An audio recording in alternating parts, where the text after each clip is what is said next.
Syedaralun sebelumnya diberitakan kegiatan safari bakal calon presiden atau baca pres Anies Baswedan diteror dengan temuan sejumlah telur busuk.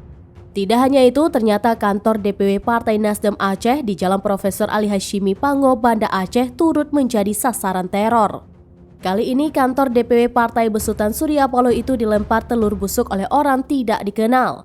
Ketua DPW Partai Nasdem Aceh Teguh Taufikul Hadi kepada Seraminus.com pada Sabtu 3 Desember 2022 mengatakan kantor DPW Nasdem dilempari dengan telur busuk saat masih pagi buta.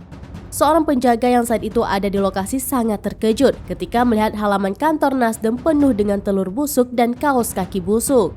Lanjut Taufik, bahkan menurut laporan panitia, lapangan tempat pertemuan Jalan Sehat dengan Anies hari ini juga dilempari telur busuk, tapi panitia telah membersihkannya semua.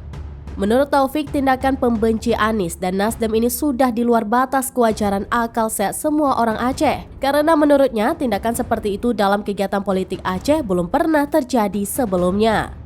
Taufik menduga teror telur busuk dan kaos kaki busuk ini bukan perilaku orisinal di Aceh, melainkan perilaku dari luar.